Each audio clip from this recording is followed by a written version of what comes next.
matin. Vous savez, on s'approche petit à petit de Noël, la naissance de Jésus, et on veut s'arrêter encore quelques instants sur cet événement magnifique qu'il s'est passé il y a de cela plus de 2000 ans.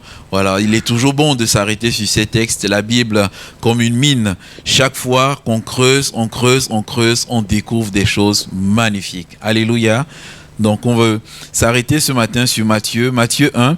On va lire des versets 18 jusqu'au verset 25. Matthieu 1, verset 18 au verset 25.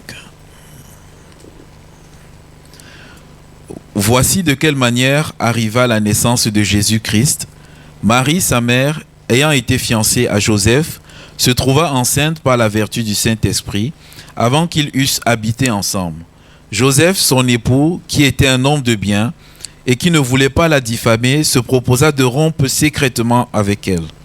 Comme il y pensait, voici un ange du Seigneur lui apparut en songe et dit : « Joseph, fils de David, ne crains pas de prendre avec toi Marie, ta femme, car l'enfant qu'elle a conçu vient du Saint-Esprit. Elle enfantera un fils et tu lui donneras le nom de Jésus. C'est lui qui sauvera son peuple de ses péchés. » Tout cela arriva afin que s'accomplisse ce que le Seigneur avait annoncé par le prophète. Voici, la Vierge sera enceinte, elle enfantera un fils et on lui donnera le nom d'Emmanuel, ce qui signifie Dieu avec nous. Joseph s'étant réveillé, fit ce que l'ange du Seigneur lui avait ordonné et il prit sa femme avec lui. Mais il ne la connut point jusqu'à ce qu'elle eût enfanté son fils premier-né, auquel il donna le nom de Jésus. Alléluia. Jésus, celui qui sauve son peuple de ses péchés. Amen. Deux fois, lorsqu'on parle de naissance, l'attention est toujours focalisée, est souvent focalisée sur l'enfant qui va naître. Et deux fois, bon, les parents sont là, ma foi, on ne regarde pas toujours les parents, mais on regarde l'enfant. Comment est-ce qu'il s'appelle ? On regarde, est-ce qu'il est beau? Normalement, il est toujours beau aux yeux de la maman et des parents. Voilà, on focalise notre attention sur l'enfant. Mais ce matin, j'aimerais focaliser notre attention sur les parents. Alléluia. Et plus précisément, j'aimerais focaliser mon attention sur Joseph ce matin. La Bible, Matthieu, focalise son attention sur Joseph, mais Luc focalise son attention sur Marie. Je me suis dit, si ces deux évangélistes ont décidé de mettre un focus lorsqu'ils parlent de la naissance de Jésus sur l'un des parents, c'est que c'est important. C'est important de s'arrêter sur ces parents et de voir aussi comment est-ce qu'ils ont vécu la naissance de leur fils. Vivre la naissance d'un enfant, c'est une expérience particulière. 9 mois qui est là et puis on vit tellement de choses qui sont là. Et on voit ici, dans l'histoire de Jésus, on voit le cheminement de Joseph, un cheminement aussi avec Dieu. Dans la naissance de Jésus, Joseph fait aussi un parcours avec Dieu. Et on va voir ce parcours, premièrement, lorsque on voit dans ce verset 18, la Bible nous parle de la manière dont Jésus est né. Et dans ce verset 18, Joseph, il est fiancé, il n'est pas encore marié. Et on va se placer on va se mettre à la place de Joseph. On va essayer un peu de contextualiser. Alléluia. Ce matin, de se dire, je me mets un peu dans la peau de Joseph. Qu'est-ce que je peux vivre et qu'est-ce que je peux ressentir? Est-ce que je peux ressentir ce que Joseph a ressenti dans cette histoire? Joseph, il est fiancé à Marie et Marie vient, Marie lui annonce, je suis enceinte. Elle lui dit, je suis enceinte. Joseph, il est face à une nouvelle difficile. Joseph, c'est un homme bienveillant. Joseph, c'est un homme juste. La Bible nous parle d'un homme juste selon l'Ancien Testament. C'est un homme qui craint Dieu. C'est un homme qui aime Dieu, qui aime la parole de Dieu, qui aime Dieu de tout son cœur, de toute son âme, de toute sa force. C'est un homme qui marche droit avec le Seigneur, il est attaché à Dieu et il a des principes, bien-aimés. Et voilà que Marie vient lui annoncer cela. Qu'est-ce que Joseph peut faire, bien-aimé? Votre fiancée, vous ne vous êtes pas encore marié, elle vous annonce que, voilà, elle est enceinte. Et en plus, Marie ne s'arrête pas là. Peut-être que Marie lui a dit, je suis enceinte par le Saint-Esprit. Ouh là là. Joseph n'a jamais entendu rien de pareil. Il n'a jamais entendu rien de semblable. Alors la question se pose, mais où est-ce qu'il va mettre? Où est-ce qu'il va donner de la tête? Et la Bible précisait, moi j'aime bien la précision de la Bible. La Bible dit ceci, c'est que ils ne vivaient pas encore ensemble. Alléluia. Ils ne vivaient pas encore ensemble. Donc, déjà, on voit ici que la Bible pose un cadre. pour le mariage. La Bible pose un cadre pour les fiançailles. La Bible pose un cadre pour les fréquentations. Et ce cadre-là, c'est le cadre de Dieu. C'est qu'un jeune homme et une jeune fille qui sont fiancés ne peuvent pas vivre ensemble sur le même toit, selon Dieu. Alléluia. C'est Dieu qui le dit. La société a d'autres règles, mais Dieu, il a ses fondements à lui. Et les fondements de Dieu sont bons, bien-aimés. Parce que les fondements de Dieu nous gardent. Les fondements de Dieu nous protègent. Les fondements de Dieu sont des garde-fous. Alors Joseph, qui était un homme de bien, il était positionné dans cette direction-là et il avait décidé de ne pas vivre avec Marie. Et il arrive et il peut se poser plusieurs questions. La Bible ne nous parle pas de « mais quelles ont été les émotions de Joseph ?» Mais elle m'a trahi et tout. Il y a tout un tas de choses. Bien-aimés, mettons-nous à sa place, à votre place. Qu'est-ce que vous aurez eu dans votre cœur? Peut-être de la déception, peut-être le découragement. Comment est-ce que vous aurez accueilli cette nouvelle? Quelque chose d'impensable. On est déstabilisé, on est déboussolé tout au plus profond de nous, mais la Bible reste pudique. La Bible ne nous donne pas les sentiments de Joseph. La Bible ne nous dit pas qu'est-ce qu'il ressentait. La Bible reste calme dessus. Et c'est vrai que des fois, dans certaines occasions de notre vie, la Bible aimerait qu'on reste pudique. Alléluia. La Bible aimerait que nos émotions, certaines choses, qu'on puisse les garder dans le cœur. Alléluia. Parce qu'il n'est pas toujours bon de tous les partager. Alléluia. De les mettre en public. Il est bon de deux fois les garder dans le cœur. Mais regardez, bien aimé, ce que la Bible décide de mettre en face. Puisque Joseph, il a cette nouvelle difficile qui est là devant lui. Mais Joseph a une décision aussi à prendre. Amen. Joseph doit prendre une décision. Qu'est-ce qu'il doit faire? Et là, la Bible nous montre que Joseph, il a dans son cœur le désir de renvoyer son épouse. Il a le désir de renvoyer, autant pour moi, non pas son épouse, mais sa fiancée. Il a le désir de rompre secrètement les fiançailles. Parce que bon, Joseph, la Bible dit, c'est un homme de bien. Et cet homme de bien, c'est un homme qui aime Dieu. Et cet homme qui aime Dieu, il sait que là, il y a une situation particulière avec laquelle il ne peut pas avancer. Mais cet homme qui aime Dieu, dans ce cas qui est là, cet homme, dans les temps difficiles, il ne va pas simplement se laisser submerger par ses émotions, comme je disais, mais il va regarder à Dieu. Par-dessus tout, un homme qui aime Dieu, c'est un homme qui est rempli d'amour. Qu'est-ce qu'il va faire? Il ne va pas exposer Marie. Alléluia. Parce que la loi juive était claire. C'est que si on trouvait quelqu'un pris dans la situation de Marie, la sentence c'était la lapidation. Or, la Bible nous dit que l'amour couvre une multitude de péchés. Voici Joseph, par amour pour sa fiancée Marie, il va couvrir, il va réfléchir. Mais comment est-ce que je peux faire pour que cette femme ne soit pas livrée en opprobre, pour qu'elle ne soit pas diffamée? Et là, Joseph, il va dire, je vais rompre secrètement. Comment est-ce que je peux faire pour que moi, je ne sois pas sali? Comment? Pour que la famille de Marie ne soit pas salie? Pour que l'entourage aussi, il réfléchit à toutes ces choses-là et il décide de ne pas livrer. Amen. Bien aimé, deux fois dans notre vie, on a des décisions difficiles à prendre. Il y a des décisions compliquées. Ça peut être dans le cadre de la décision du mariage. Et on ne se marie pas sur un coup de foudre. Alléluia. On ne se marie pas sur un coup de foudre. C'est la raison pour laquelle moi j'aime beaucoup Joseph. Parce que c'est quelqu'un, il a des émotions, mais il fait ce qui est juste. Alléluia. Il ne se laisse pas emporter. Des fois, on peut être rempli tellement d'émotions. On peut voir la demoiselle et puis voilà, nos émotions montent au ciel et rapidement, c'est comme si notre raison est complètement lobotomisée. On ne réfléchit plus tout cela. Mais Joseph, non. Peut-être que les sentiments étaient forts, mais il est resté terre à terre sur la parole de Dieu. Alléluia. Bien-aimé, quelle que soit la décision difficile, peut-être tu as déjà pris une décision difficile. Peut-être que l'année qui arrive là, il y aura une décision difficile à prendre. Pas dans l'émotion, bien-aimé. Alléluia. Et on le conseille toujours, c'est que ne prenez jamais des décisions sérieuses alors que ça ne va pas là à l'intérieur. Que ce soit dans des émotions négatives, que ce soit dans des émotions positives. Alléluia. Ne jamais prendre des décisions. Bien aimé, si à l'intérieur de mon cœur, je suis tellement en colère, je veux dire, Seigneur, je vais laisser passer la colère, je vais m'asseoir, je veux réfléchir, méditer avant de prendre une décision. Parce que si je prends la décision sur le coup de la colère, la décision peut être mauvaise.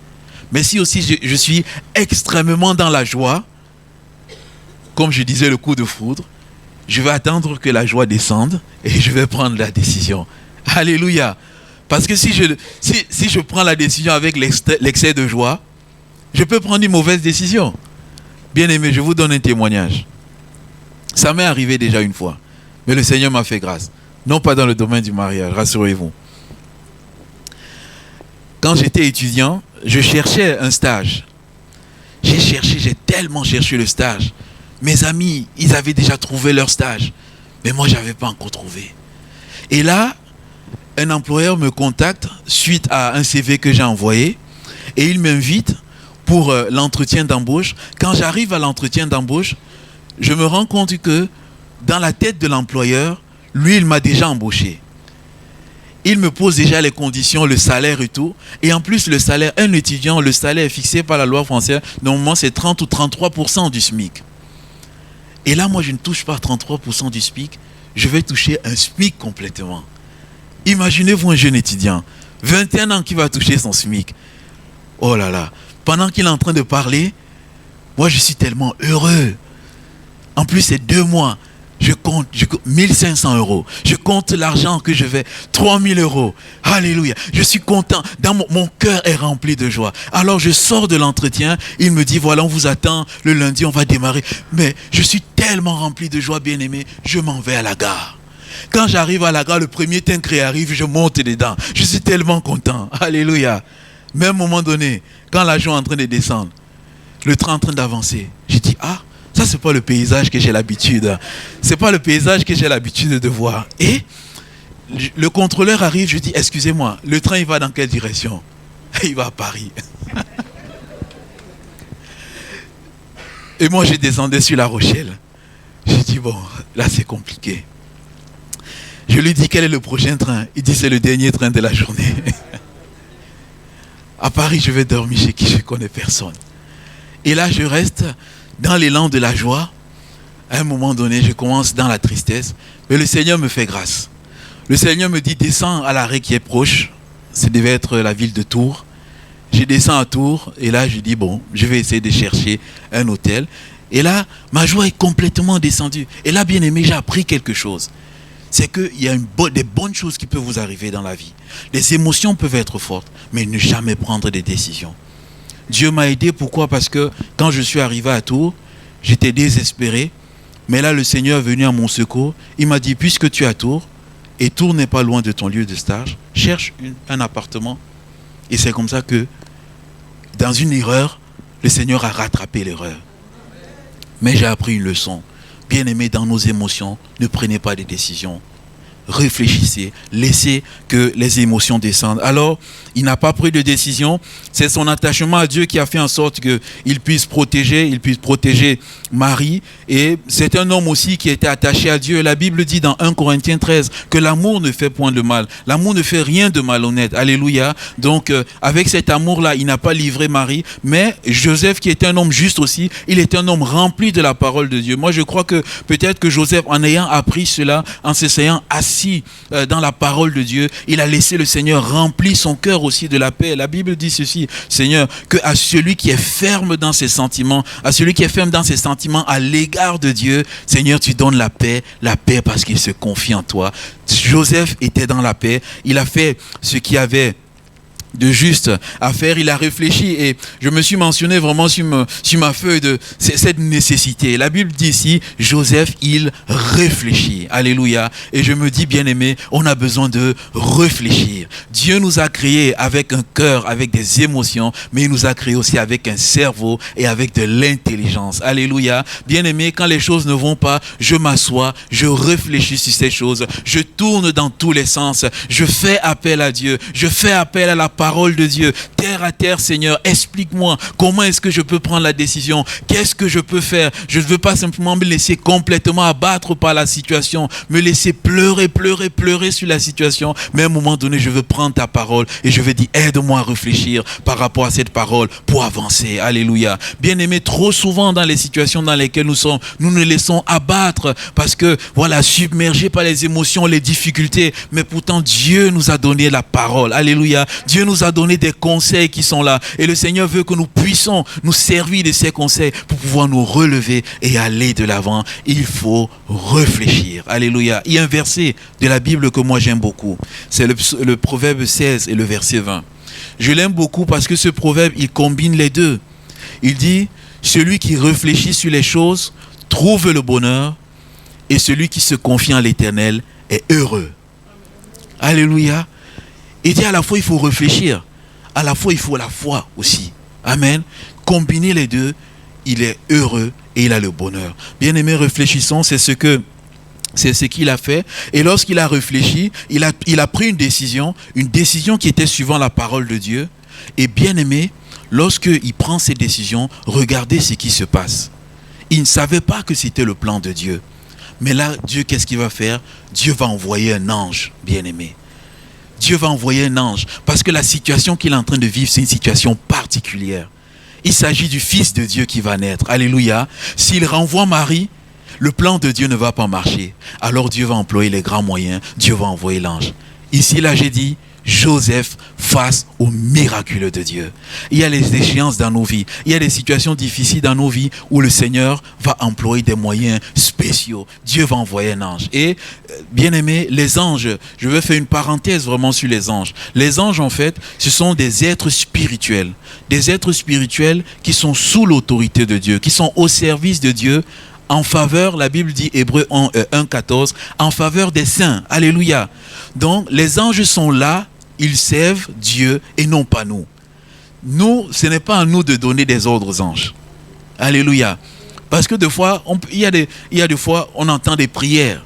Seigneur, je te prie. Seigneur, je te prie. Je prie mon ange gardien. C'est Dieu qui donne les ordres aux anges. La Bible parle aux anges, il dit, vous les anges, vous les serviteurs de Dieu, vous qui obéissez, vous qui exécutez les commandements. Bien-aimés, si nous prions les anges ne vont pas bouger. Ça, c'est la mauvaise nouvelle que je peux vous dire.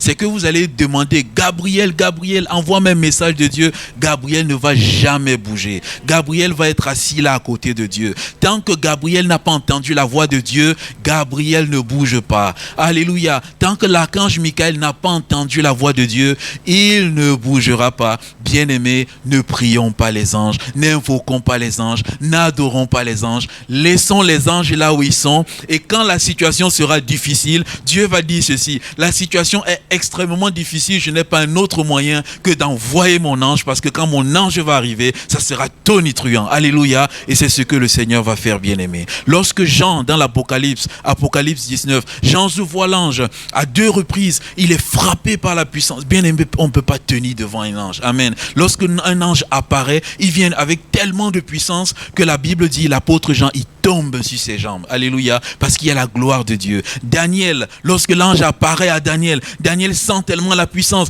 il tombe sur ses jambes parce que, bien aimé, les anges sont tellement puissants. Et là, Jean, qu'est-ce que Jean va vouloir faire? Jean va vouloir adorer. L'ange va lui dire non. Moi aussi, je suis un serviteur de Dieu comme toi. Et il lui dit, adore Dieu. Alléluia, adore Dieu. Bien-aimés, bénissons le Seigneur pour le ministère des anges. Je sais qu'il y a plusieurs fois, il y a des personnes qui ont été aidées, qui ont été guidées par des anges. J'ai entendu plein de témoignages, même au Coteau Fleuri. Il y a des fois, les bien-aimés étaient en train de vouloir monter le chapiteau et tout d'un coup, ils avaient besoin de bras. Et là, tout d'un coup, on voit 7 cyclistes qui sont en train de descendre de la montagne. On ne sait d'où ils sortent. Ils arrivent, ils disent, mais excusez-nous, on a besoin du chemin, montrez-nous le chemin. Et on indique le chemin. Et ceux qui indiquent le chemin saisissent la balle au bon et disent, mais puisque vous êtes nombreux, est-ce que vous pouvez pas nous aider? Et dit, ok, on va vous aider. Et ils vont aider. Les 7 cyclistes vont monter sur le vélo, ils vont descendre, après on ne va plus les voir. Ils sont partis. C'est comme ça que Dieu fait. Les anges, ce sont des esprits, Mais quand ils viennent pour intervenir en notre faveur, ils prennent des apparences humaines. Alléluia. Parce qu'un esprit, on ne peut pas le voir. Mais sous forme d'un homme, on peut le voir. C'est comme ça que les anges ont aidé. Moi, je me rappelle un de mes enseignants de l'ITB qui a aussi été aidé puissamment par un ange. Il est allé dans le nord de la France, il a donné une mission, l'après-midi, il a prêché à l'évangélisation, il a lancé la prière finale et il était déjà limite pour aller prendre son train. Et dans sa tête, la pensée était la suivante, c'est que dès qu'on va faire la prière finale, moi je vais m'éclipser rapidement, filer et aller prendre mon train. Mais mal lui en a pris, c'est que lorsque la prière finale s'est faite, quand il s'est trouvé il était à la fin, il y a un chrétien qui l'a interpellé, commencé à parler avec lui et le temps est passé. Et là, il s'est séparé de lui, il a couru pour aller à la gare et il nous dit ceci dans son témoignage, c'est que quand il est arrivé à la gare, il n'a même pas regardé le tableau d'affichage, il a juste vu un homme qui était sur le quai, l'homme lui faisait simplement cela. Tout simplement, l'homme n'a pas parlé, il n'a rien dit, l'homme a simplement orienté. Lui-même, il n'a pas réfléchi. Il a vu qu'il y avait un train qui était de l'autre côté du quai. Il n'a pas réfléchi, il a traversé. Et à l'endroit où l'homme avait pointé le doigt, il est monté là, bien-aimé. Vous savez le miracle? C'est qu'il est monté dans la voiture qu'il fallait. Et c'était dans cette voiture, il y avait son siège. Quand le train a démarré, il s'est tourné, il n'a plus vu l'homme qui était là. Bien-aimé, c'est le ministère des anges. Alléluia. Dieu envoie ses anges pour nous aider. Nous n'avons pas à les solliciter. Nous n'avons pas à les prier. Et c'est ce que l'ange est venu faire. L'ange est venu, il a parlé à Joseph, il a parlé par un songe. Dieu peut nous parler d'une façon ou d'une autre. Il peut parler par des songes, par des rêves. Il peut parler par des visions. Il peut parler par le Saint-Esprit, par les dons spirituels. Et lorsque l'ange arrive, c'est tonitruant lorsque l'ange arrive. Peut-être Joseph, il n'a jamais rencontré l'ange, il ne connaît pas l'ange. Mais ici, l'ange va faire quelque chose. Pour interpeller Joseph, l'ange va dire, Joseph, fils de David. Alléluia. Il dit Joseph, fils de David. Quand il dit Joseph, fils de David, il dit Joseph, tu es de la lignée de David. Si vous lisez des versets 1 jusqu'au verset 17, Matthieu vient de faire la généalogie. Alléluia. Il dit Joseph, Dieu te connaît. Dieu connaît ta descendance. Dieu connaît tes aïeuls. C'est ce Dieu qui connaît tout ton passé, toute ta vie, qui m'a envoyé pour te parler. Alléluia. Bien-aimé, lorsque l'ange vient pour parler avec nous, et l'ange vient, il nous rassure, il nous parle de la part de Dieu, il vient, il dit, ne crains point, alléluia, je te rassure, ne crains point, Marie ne t'a pas trompé, alléluia, amen, gloire à Dieu, ne crains point, Marie ne t'a pas trompé, amen, Marie c'est le choix de Dieu. Alléluia. Dieu, qu'est-ce qu'il a fait? L'enfant qui est dans le ventre de Marie, ça ne vient pas de toi, ça ne vient pas de quelqu'un d'autre, ça vient du Saint-Esprit. Alléluia. C'est le Saint-Esprit qui est descendu. Joseph, tu es en face d'un miracle. Regarde bien, c'est un miracle. Jamais ce n'est arrivé dans l'histoire. Marie, elle va porter le Fils de Dieu dans son sein. Alléluia. Bien-aimé, cette parole va rassurer Joseph. Joseph n'a jamais vu. Bien-aimé, comment est-ce que Joseph peut croire? Jésus est le seul qui est né par la vertu du Saint-Esprit. Ce n'est même pas le genre où je peux prendre la Bible, que je peux lire, je peux dire, mais c'est une expérience qui a déjà été vécue, je peux m'en appuyer. Non, il n'a jamais vécu cela. À part Jésus, ça n'arrivera jamais. Vous savez pourquoi ça n'arrivera jamais? Parce qu'il fallait que celui qui meurt pour nos péchés, pour nous sauver, soit sans péché. Alléluia. Tous ont péché et sont privés de la gloire de Dieu. Mais Jésus-Christ seul, qui est conçu par la vertu du Saint-Esprit, sans péché, meurt à la croix pour nous. Il ne peut plus avoir un deuxième Jésus. Il n'y en a qu'un seul Jésus. Alléluia. Bien-aimé, pour saisir cette parole, il fallait une apparition forte dans la vie de Joseph. Joseph va être rassuré. Nous avons besoin aussi, bien-aimé, ça c'est le cas de Joseph, mais dans le cadre des décisions difficiles, bien-aimé, des fois Dieu va faire le miraculeux. Amen. Nous avons besoin de ces dons spirituels forts. Alléluia. Et ma prière c'est, Seigneur, communique-nous ces dons spirituels forts. Alléluia. Seigneur, ces dons spirituels précis, de telle sorte lorsqu'il va sortir, que je serai assis sur ma chaise. Je ne veux pas me dire, peut-être c'est pour mon frère, peut-être c'est pour ma soeur. Dans mon cœur, j'aurai la conviction qu'il s'agit de moi. Alléluia. Que le Seigneur ne m'a pas raté. Que le don spirituel, c'est pas un don spirituel qui sort comme pour faire une flèche, qui pour atteindre. Non. Que c'est un don spirituel qui est dirigé vers moi. Alléluia. Et alors là, je saurai qu'il s'agit de moi. L'histoire dont il est parlé, c'est pas celui d'un autre, mais c'est de mon histoire. Alléluia. Et il a ainsi rassuré, il dit, l'enfant qu'il vient de ton sein, l'enfant qui sera là, il vient du Saint-Esprit. On voit la révélation de Jésus. Et je me suis aussi posé cette question parce que j'entends souvent, et moi-même deux fois, puisque je suis un homme comme vous, deux fois on fait des songes. Alléluia. Qui n'a jamais fait des songes? Je ne vais pas faire lever la main. Je sais que vous tous, vous avez très certainement. Deux fois on fait des songes, deux fois on fait des rêves. Et la grande question ici dans l'histoire de Joseph, dans son cheminement, c'est comment est-ce que je peux savoir qu'un songe vient vraiment de Dieu? Comment est-ce que je peux savoir? Alléluia. Aujourd'hui, on a des personnes qui sont spécialisées dans le ministère d'interprétation des rêves et des songes. Mais ça, c'est un ministère qu'on ne trouve pas dans la Bible. Amen. On ne trouve pas ce ministère dans la Bible. Comment est-ce que je fais pour savoir qu'un songe vient de Dieu? Bien aimé, quand on lit ce qui se passe ici, ce que l'ange va dire à Joseph, ce n'est pas quelque chose de nouveau. Amen. Ce n'est pas quelque chose de nouveau. Joseph qui était juste et qui était enraciné dans l'Ancien Testament, il savait que Ésaïe 7 et le verset 14 avaient déjà dit une chose, c'est que la Vierge enfantera. Voici un signe que Dieu vous donnera. La Vierge enfantera et le fruit de ses entrailles, le Fils renaîtra, on l'appellera Immanuel. Ésaïe 7, verset 14. Donc, lorsque l'ange a annoncé cela à Joseph, pour Joseph, au début, c'était une surprise de lui dire le Saint-Esprit et tout. Ça, c'était une surprise. Mais quand cela a rejoint la parole de Dieu dans son cœur, il a dit ça vient de Dieu. Ça ne vient pas de moi-même. Ça ne vient pas. Salomon dit, les rêves viennent souvent de la multitude et des préoccupations. Alléluia. Des fois, quand on est trop préoccupé par une situation, dans la nuit, quand on est en train de rêver, on rêve dans cette situation. Alléluia.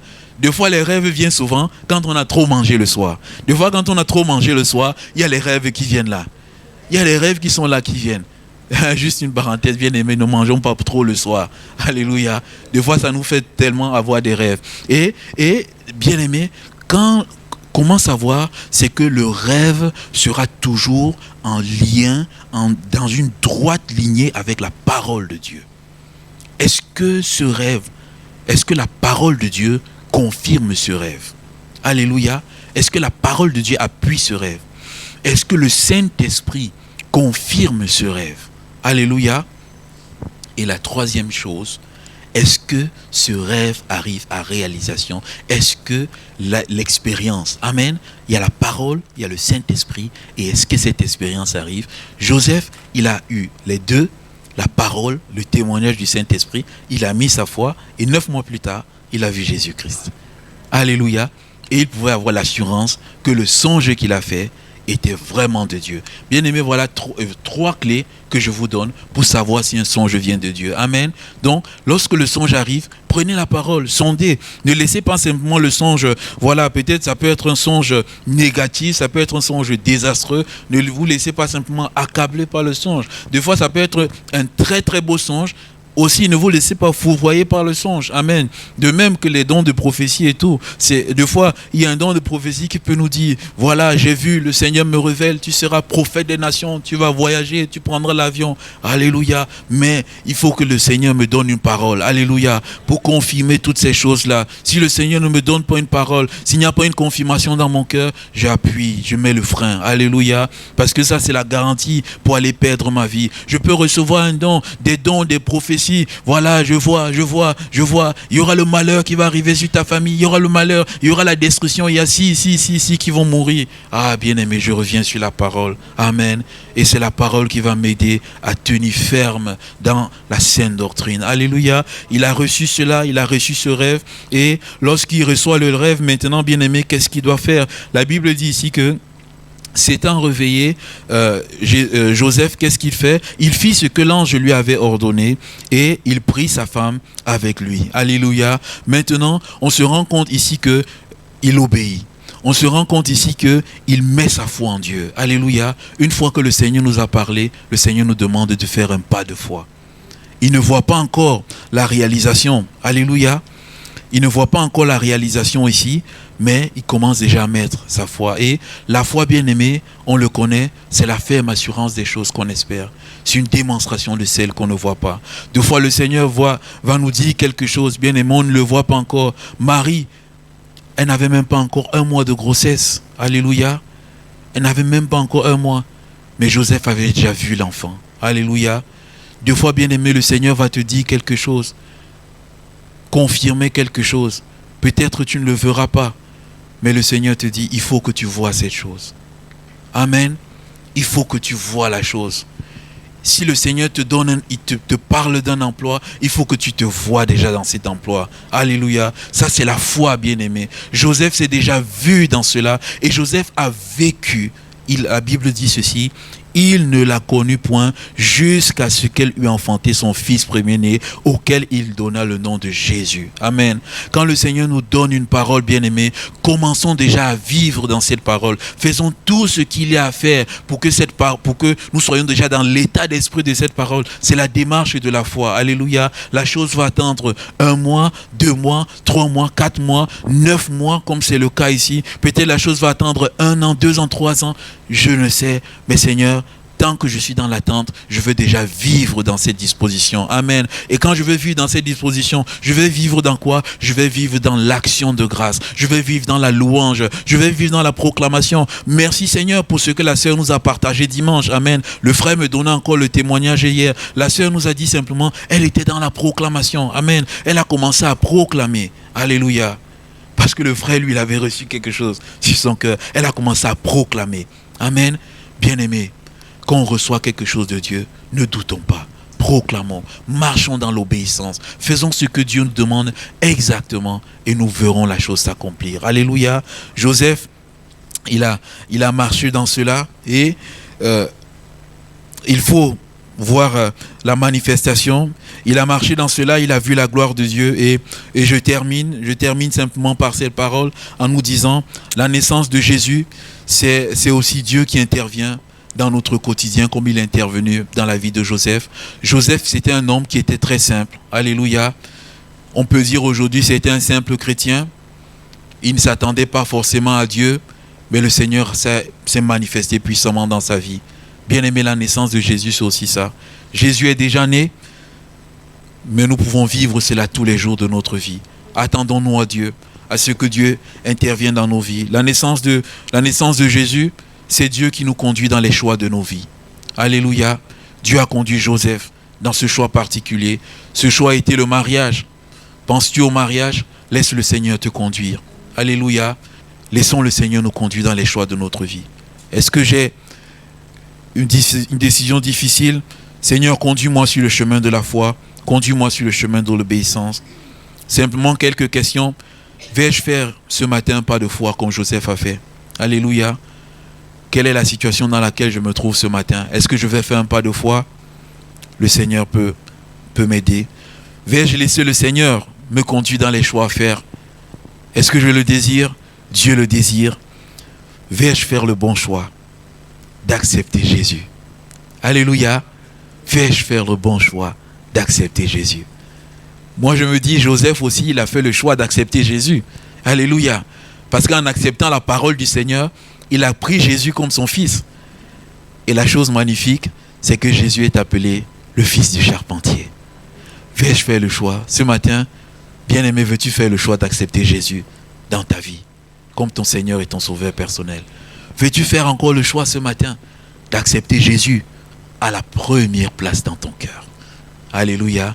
Simplement, bien-aimé, on va prier et on va dire, Seigneur, j'ai entendu cette parole. Je veux avoir le même cheminement que Joseph, un cheminement de foi, un cheminement d'obéissance, un cheminement dans la marche stricte dans ta parole. Alléluia. Seigneur, que ton